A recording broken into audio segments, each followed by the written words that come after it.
We're going to talk about Nicholas Pump 'em Up, Breed 'em Canon. A YouTuber said that if you have someone as the topic or you write their name in your post more than 3 times, you kind of get flagged. And then, like you could get in trouble. So, but I think if he keeps having more kids, that should reset it. Because if I'm talking about him with 9 kids 3 times, then he got another one. I could talk about him with 10 kids 3 times, etc. But we're going to talk about it because he stayed in the headlines and not for breeding. And I find him fascinating as broken and detrimental and dangerous and heartbreaking. Despite all of that, because that's what he's causing, just constant broken homes and children that's going to need a lot of therapy. I find it utterly, completely fascinating because it's multifaceted. There are so many moving parts with this. It's not just him fucking and getting women pregnant. It's so much deeper. There's so many layers to it. It's psychologically and mentally stimulating. So anyway, he does these podcasts and interviews because he got 13 kids, right? He got 12 in a possible. One passed away, so I think he has 11 living children. But we're going to say 12 because he birthed 12 children. And one of them passed on, but he still has 12 children, okay? 12. He has signed his, I don't know if do you sign birth certificates anymore? Anyway, 12 children, their last name is Canon, right? So we're going to say 12, even though I think 11 is living. Out of respect, that boy was here for a year and some change. Nick Cannon got 12 kids, and now there's like talks about number 13. But he don't really announce them until they about to be born or until we see baby shower pictures pop up. But anywho, oh, look at that. It fell. Damn, Nick trying to get me. You see, trying to get me. So anyway, he was on some podcast show, what have you. And then he said that he actually does not have, let me get this right. He does not have any formal financial payments. I want to put all the respect on what he said and not misconstrue what he said. He doesn't have any formal monetary agreements with any of his baby mamas, including Mariah. And what he means by that is no mother gets a reoccurring monthly payment for support. He doesn't have nobody has taken him to court. He doesn't have any legal, financial responsibilities as far as, child support order or decrees. And he also does not have any situational ships between him and the mothers. I'm going to give you X amount of money every month on a recurring basis. So he said he doesn't have any of that. And 100% I believe him. One thing I don't think Nick Cannon has shown us to be is a liar. If anything, he's too brutally honest. Okay? So I 100% believe him. And I think and this is why I believe him.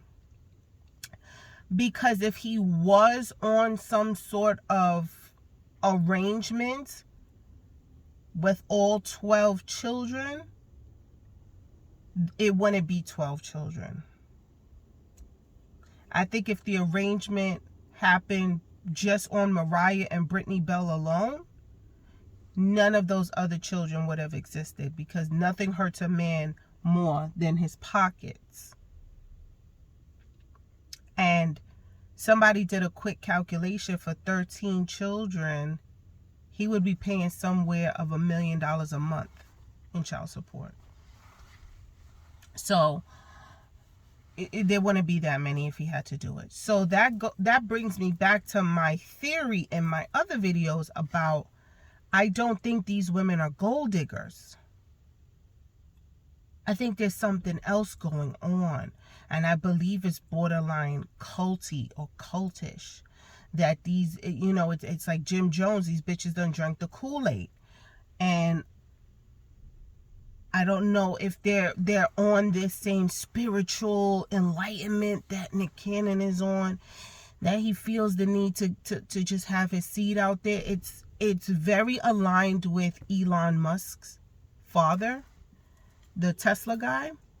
His father is looks like the crypt keeper. He's 175 years old, and he's still making children. He has babies. He's still making children, and he said, I think he said this. I'm gonna try to find where it is, but I don't think I'm wrong. That basically whoever wanted could get it. I'm paraphrasing. Whoever wanted could get it, because he's been put here to spread his seed. If you want it, he'll give it to you. You want a baby, he'll give you a baby. And he's still making babies out here. Now, I'm all about fear, objective perspective. I'm gonna leave my opinions out of it till the end. I don't really have an opinion on it, actually. It's just facts. Nick Cannon, let me give him his props, did say, if they need something, I got it. Basically, if they call and they need it, he'll give it to them. And I find that deplorable. This is my opinion. You gotta call him up every time Golden, Onyx, Zillion, Zen, I think Zen passed away, right? Zen passed away. Zillion, Onyx, what's the other one's name? Mariah's Morocco and Monroe. I doubt Mariah's calling him up for shit. Like Morocco, one of the kids wear glasses. I don't think she's calling him up saying, Nick, we had to get so-and-so a new pair of glasses. It was $400. And he's like, all right, I'll cash app you. No. I doubt it. She's just taking care of it. If he buys them shit, he buys them shit. I doubt Mariah's calling Nick for any kind of fucking money. One, she's too proud, and why? Why bother with that fucking stress? You know? Same thing. I asked my mama why she never took my daddy for child support. She said it'd be more of a headache than what it was worth. Having my business all up in the courts, all of that stuff, it wasn't worth it for the little bit of pennies he probably would have had to give me. And probably wouldn't have gotten that, and would have been late on that, and then she's stressing out. Because now she got to chase down this nigga. I feel that. I told my husband, if something, I will never, ever, if I'm stuck with the kids, now mind you, we gonna fight in court on who gonna take them. But I would never take my partner to court. No shade to any women that do, because I know you need, a lot of times you need the money, and yes, it is his responsibility. But I also think my husband, like Nick Cannon, is gonna give me whatever I want. But I also think my husband is in the mindset of a Nick Cannon. Tell me what you want and I will give you the money for it. Not having a reoccurring payment plan where he gives me money. I don't see him doing that. So it would be like, all right, X honey, you need to pay the aftercare, which is X amount of dollars a month. You need to pay for their Pediasure, which is X amount of dollars a month. You take care of these bills, and basically I will just handle the rest. And if there's anything, an outlier like a school trip or school photos, he wouldn't even say we'll go half. He'll just say how much is it and he'll pay for it. I think that's the school of thought Nick Cannon is in. Whereas, fuck with me, I got it kind of shit. Like, I'm on it, I got it, tell me what you need and I'll send it to you. I think if these ladies go, oh, my mortgage is due, I need $3,000, he gonna send them $4,000, send them $10,000. But I don't think he has a reoccurring monthly payment where he's sending $10,000 a month. And I think that also has to do with the machismo.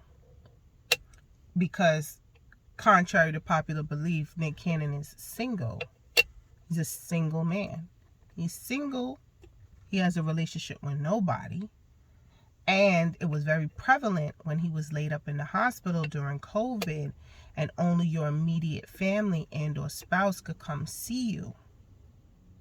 He didn't have a wife, so he couldn't have any visitors. They're not letting baby mamas in. You could cohabitate with that motherfucker for as long as you want and make as many babies with them as you like. You are not his next of kin. Think about that. Yeah, everybody's like, oh, marriage is just a piece of paper. Marriage is just a piece of paper. My coworker was having a baby. He's not married to her, but they've been together for 150 years. They were child sweethearts. They're not married. She was giving birth to their last child and had complications. They said next of kin only. And he was like, but that's my child's mother. We don't care. Are you her husband? No, I'm not her husband. There's no common law in New York. They're in New York. There's no common law. No. Do you know who was allowed to go in there and see her? Who was her next of kin? Her mommy and her daddy. Grown-ass woman, 40 plus, 3 children. Her next of kin were her parents. And her mother was allowed to go in that room. Not him. The only time he would have been allowed to go in that room is if her complications had anything to do with the baby. But her complications had to do with the childbirth. The baby was fine. This was her post-delivery during COVID. Strict rules. He wasn't allowed in. If that's not a slap in the face to go get married, I don't know what is. You know what he did? They went to City Hall. Signed $30. $30 for the license, $35 for the ceremony or some shit like that. He said they went in their sneakers and bubble coats. As soon as she was discharged, they went in sneakers and bubble coats and got married. And still hasn't told anybody because they don't want their family in their business and people getting upset. They had one witness, because you need a witness. They had a witness. And that was it. And they did it just for the legality of it. Because they were, oh, marriage is a piece of paper shit. But when she was dying, he wouldn't have been allowed to see her or claim her body. If she had died. Thank your God she didn't die. She didn't die. But it got that deep where they were telling him, like, if anything happens to her, you know, dad wasn't around. Her dad wasn't around. So it was the mom. The mom would make all the decisions. So all of you grown-ups who are cohabitating and making babies with people who think marriage is not important, well, you live in the United States of America. I'm guessing if you're watching me, it is important when it comes to certain things. If you don't have legal paperwork, and that's another option if you don't want to get married, if you don't have a health proxy, if you don't have this person put down as your health proxy and you don't have this paper notarized and all the legalities put in place, you're not married, that other person has no rights to you. And it's funny because if that person had an ex-spouse, that ex-spouse has more rights than the current person that they're with. That's just how our society and our government and our legal system. So, you know, next time y'all think marriage is just a piece of paper and you don't want to get into the hoopla of paying tens of thousands or sometimes hundreds of thousands of dollars in a wedding, I totally understand that. I like to boast and brag that I did my wedding and honeymoon for under $7,000. And to me, that was $6,000 more than what I wanted to spend. But my mother was very supportive of it, financially and socially and all that stuff. I know she wanted a wedding, but I would have got married for $1,000 because I just wanted to be married. I didn't care about the ceremony, and I wanted to just celebrate our union with our friends breaking some bread. I was never the girl that needed that Cinderella-esque wedding. So if you're that type of girl or guy and you don't want all the pomp and circumstance which comes and the circus which comes to having big weddings, then just go to City Hall. Just go to City Hall. Buy a nice outfit. Go to City Hall. Get your ceremony. That's it. It is important. I cringe every time I hear people say, it's just a piece of paper and it's not important. I didn't even get married for religious reasons because I'm an atheist. Even though I had to say God and shit when I was, getting married, and it's God because I live in a country that's God-based. I'm okay with that. And I wanted to be married because if I am building a life with someone, I want to make sure legally he's entitled to shit and I'm entitled to shit. It's just protections. Something happened to me. My mama's old. She can't be my next of kin. And my kids are young. They can't be my next of kin. You need a partner. And there's a reason why there's so much emphasis in marriage and why there are tax and financial benefits to marriage. The reason why you're supposed to get married in this country. It just is. Now, I understand if you don't want to get married because you getting, you on the books, 3 kids, no spouse, you getting that SNAP, that WIC, that whatever. That's okay. But is it worth it when it comes to longevity? And I say no. If you start making more money and your circumstances change, like in the beginning, you getting your WIC, your SNAP or whatever, you promote, you get a new job, you making money, and you don't qualify for those services anymore as a single woman, and you got this nigga that you've been with 15 years, y'all need to get married. You need to get married. Definitely need to get married, or have your legal paperwork in order. So, and I know a lot of you bitches can't get married because you got Section 8 based on a motherfucking beating you, and they not even supposed to be living in your house anyway, but he is. So you can't get married because you got to keep your government benefits. I'm not talking about you guys. Get your hustle. I'm from New York, so I could appreciate a hustle like a motherfucker, okay? I'm still looking for, it used to be 50 for 50. I'm sorry, 50-50. You get 100 for 50. If you know what I'm talking about, you know what I'm talking about. If you don't, it's not for you. I know there's like a need for it, so I'll do 60-40, where I'll come out 60, you give me 40, I'll give you 60. I'll give you $60, you give me 100. Okay, it's better than 50 for 100, but I'm still looking for that because when I lived in my haven, I was getting it.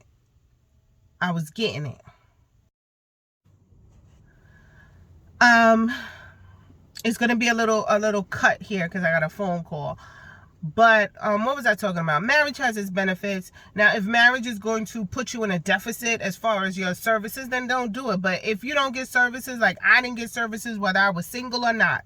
If I was single with kids, I wouldn't have gotten services based on my income. So why, I got a better tax incentive when I was doing my taxes once I got married. And when I got married, I didn't have any children. But even if, I think based on my income, when I got married, I would have been okay if I had kids, but we didn't have any kids. So single, I wasn't getting any services or anything. And even now, when at the age and the income when I had my children as a single woman, I still wouldn't have qualified for anything. So it just worked out. But basically, marriage has its implications. But anyway, going back to Nick Cannon, that's why he's single. He's single, and it has to be lonely to know that you don't have roots or home anywhere. So that's why there's a part of me thinking like this is something else. It's not just about him fucking. It's not just about him being reckless and irresponsible, because I don't think he is reckless and irresponsible. Even though these actions I think these actions are calculated and purposeful. It's no coincidence that Zen died and right after the mom was pregnant again.